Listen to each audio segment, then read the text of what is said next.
Good evening, Sister Maria Luisa. Welcome to the Church of Manhattan. Орой минь тэтгэлэгч таныг Манхаттны сум 5 дахь морилгыг урьж байна. Sister, I have a question regards chapter Matthew chapter 6 verse 9. Тэтгэлэгч надад нэг асуулт байгаа бөгөөд энэ асуулт маань Матай номны 6 дугаар бүлгийн 9 дугаар ишлэлд байгаа юм. За. Sister, before I read, I would like to tell you a little bit more about my question. Танд асуултаа уншиж өгөхөөс өмнө би үүнтэй холбогдуулаад зарим нэг зүйлийг тайлбарлах гэсэн юм.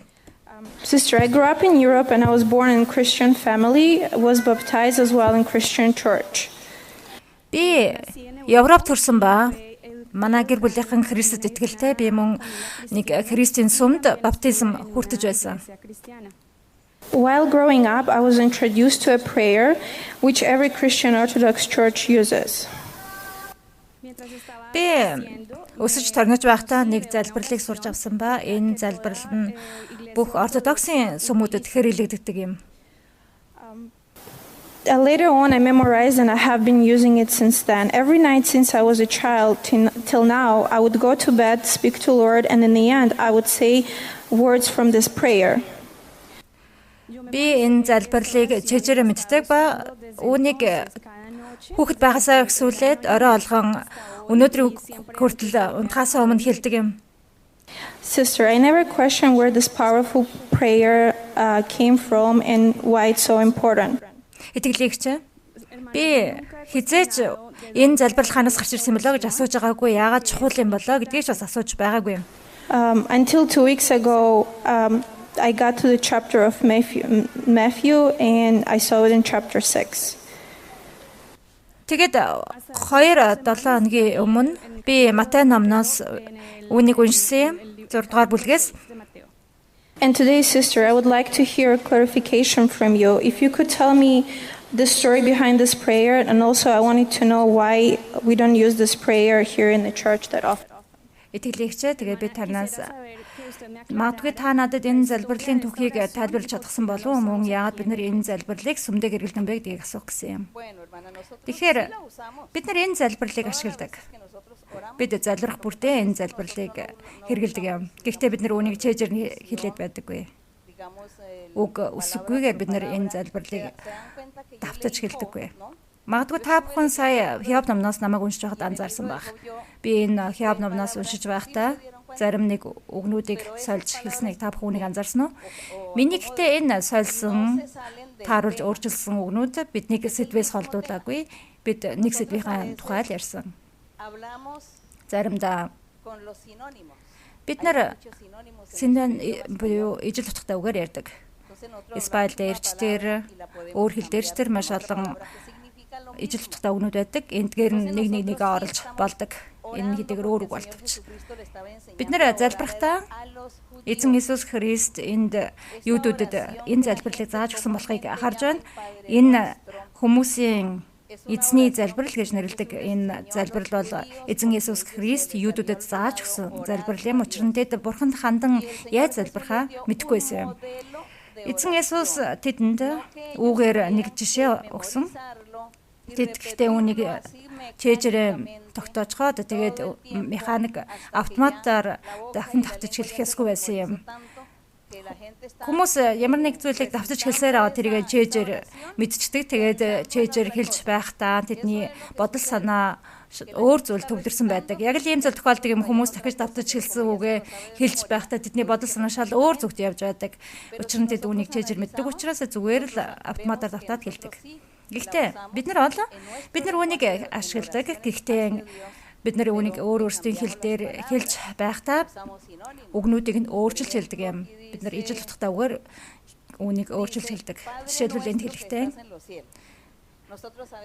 Тэнгэр дэх бидний аваа гэсэн байна. Заримдаа бид нар хэлэхдээ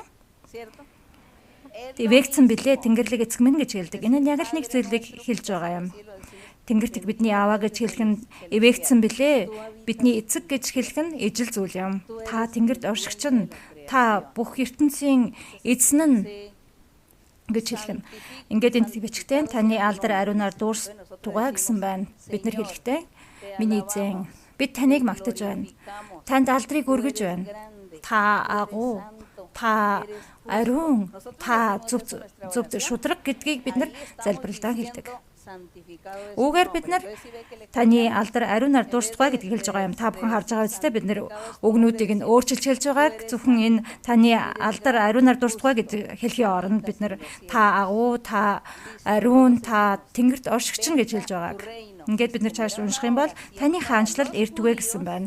Энэ залбиралд юудад зориулагдсан байсан. Эзэн тэдэнд хандан хэлэхдээ ааваас та нар хаанчлан удахгүй ирүүлээж ужихгүй гэсэн. Энэ хаанчлалыг бурхан тэдэнд эрт цагаас амлаж байсан юм. Тэргэлэхдээ төгс хаан ирэх болно. Тэр хаанчлах болно гэж хэлсэн.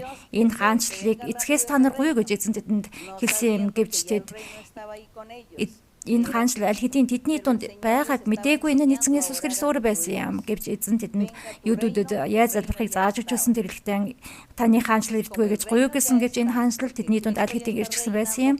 Энэ хаанчлал аль хэдийн ирчихсэн учраас энэ эзэн Есүс Христ учраас тэр бидний дунд 2000 гаруй жилийн өмнөөс хаанчилж байгаа. Тийм ч учраас бид нар энэ таны хаанчлал ирдгүү гэж шаардлагагүй юм. Харин ч эсвэргээрээ бид нар эзэн та бол хаанчлагч нь, та бол хаан, та бүх ертөнцийн хаан, та амьд бисийг бүтээгч нь. Та бол мөнхийн амьдрал бидний мэдхгүй бүх зүйлийн эзэн нь гэж хэлж байгаа юм. Үүгээр бид нар энэ таны хаанчлал ирдгүү гэж хэлж байгаа гэдгийг та бүхэн харж байгаа үстэй. Ингээд цааш нь таны таалал тэнгэрчгийн газар тас бэлтгвэ гэсэн байна. Бид нэр харин хэлэхдээ миний эзэн бид таны тааллаар амьдрахыг хүсэж байна. Таныг баярлуулахыг хүсэж байна. Сайн сайхныг хийж таны нэрийг алдаршуулахыг бид хүсэж байна эзэн. Та биднийг ивээгч нь бидэнд гайхамшигт амлалтуудыг та өгдөг. Та бидэнд сүнслэг бэлэг авьяасуудыг өгдөг. Энэ нь тэнгэрт байгаа зүйлийг хэлж байгаа юм. Та биднийг ивээж материалын зүйлээр ивээдэг. Бидэнд баяр хөөргийг өгч мөнгө, төгрөг, хоол, хүнс, ажил гэд бүх зүйлийг өгдөг. Энэ нь газарт байгаа зүйлийг хэлж байгаа юм. Ингээд тэр хэлэхдээ таны таалал тэнгэрчгийн газарт бас бэлдвэ гэсэн. Бид нар газарт байгаа учраас миний эзэн бид бол хүмүүс. Таавал бидний бурхан, таавал агуу хүчит. Бид таныг өөрсдийнхүүдээр харж чадахгүй ч гэсэн таныг харин бид мэдэрдэг. Бид таны хүүхдүүд билээ гэж хэлдэг. Үүгээр бид нар нэг л зүйлийг хэлж байгаа юм. Тэгээд бид нар хэлэхдээ таны таалал бэлдвэ гэдэг. Энд ингээд цааш нь бидний өдөр тутмын хүнсийг өнөөдөр бидэнд хайрлаач гэсэн байна. Бид нар залбиралдаа юу гэж хэлэх вэ? Миний эзэн бидэнд ажил өгөөч. Надад ажил хайрлаач. Орох орон, хоол, хүнс, хувцс хунраар биднийг хангаач. Бидэнд дутагдах зүйл байхгүй бай гэж хэлдэг. Үүгээр бид нар өдөр тутмынхаа хүнсийг гуйж байгаа гэдгийг та нар харж байна уу? Ингээд гэхдээ бид нар үүнийг өөр үгээр илэрхийлээд хэлж байгаа юм. Энэ бол энэ эзний залбирал гэсэн энэ залбирал юм. Ингээд цааш нь хэлэхдээ бид өртөнгүүдээ уучлсан адил өөрсдийн минь өрийг уучлаач. Бид харин эзэнт хандаад юу гэж хэлж болох вэ? Миний эзэн намайг уучлаач. Бидний алдаа дутагдлыг, нүглийг уучлаач. Миний эзэн бидний бодлогогүй үйлдэлийг, ухаангүй байдлыг уучлаач. Бидэнд тусламж харуулаач. Ингэснээр бид өртөнгүүдээ уужилж чадах болно. Тэдний алдааг бид шүүхгүй. Тэдэнд төвчээртэй хандаж эзэн ингэж амьдрах чадхад мань та туслаач. Ойр орчныхоо хүмүүст муу зүйл хийхгүй, тэдний гомдоохгүй байж чадхад туслаач. Ингэснээр бид тэдэнтэй эв нэгдэлтэй найртай амьдарч чадах юм гэж бид гуйдаг. Эзэн рүү хандан гуйдаг. Үүгээр бид нар энэ эзний залбирлыг өөр үгээр илэрхийлээд хэлж байгааг та нар харж байна уу? Агуулгын гэвч адилхан юм. Ингээд цааш нь хэлэхдээ биднийг уруу датлаханд бүү автуулаач, ёрын муугаас гитлгээж гэсэн байна. Өдрөөс өдөрт бид нар эзэнт хандан хэлэхдээ биднийг хамгаалаач, муу ёрын сүнс дайснаас биднийг сэргийлээч. Нүгэлд унахаас биднийг хамгаалаач. Би нүгэл үлдэхийг хүсэхгүй байна. Зүрхэндээ танд өргөлж бэлэн байхыг бид хүсэж байна. Таны тааллаар амьдарч, таныг баярлуулахыг бид хүсэж байна. Бидэнд туслаач, биднийг хамгаалаач. Биднийг сэргийлээч, муу ёрын сүнснээс хамгаалаач гэж бид залбиралдаа үргэлж хэлдэг. Үгүй гэж юу? Энэ бол энэ эзний залбирал юм. Та нар одоо юу гэж хэлэх вэ? Гэт хэлэхдээ цааш нь хэлэхдээ хаанчлал хүч чадал алдарсан мөнхөд таних амен гэсэн байна. Үүнийг ч бас бид нар эзэнд хандан бүх залбиралдаа хэлдэг. Эзэн та бол бүх амьд бисийн бүтээгч нь, та бол зөвч шудраг агуу хүчит, та бол нэгүүлсэнгүй. Таны амлалтууд үнэн бөгөөд итгэмжид таныг бид үрдийн урд магтах болно гэдэг үнийг бид нар хэлдэггүй гэж юу? Та бүхэн харж байгаа үстэй үгээр бид нар эзний залбирлыг хэлж байгааг. Энэ бүх зүйлийг эзний залбирал бид нар хэлсэн. Ингэхдээ бид нар харин Бурханаас сурсан, өөрөөс нь сурсан сайхан үгнүүдийг нэмэж хэлдэг. Үүнийг ариун сүнс бидний зүрхнээс гаргаж өгдөг юм. Эзэн Есүс энд юдэчүүдэд жишээ болгож өгсөн. Ингэхдээ тэднийг залбирч сургахын тулд байв. Харин бид нар энэ залбирахдаа илүү сайхан үгнүүдийг нэмэж хэлдэг. Үүнийг эзэнт хандан хэлдэг. Учир нь бидний эзэн хамгийн сайн сайхан үгнийг авах хэрэгтэй юм. Эзний залбирлыг өнөөдөр хэн сурж авсан бэ? Дараагийн асуулт.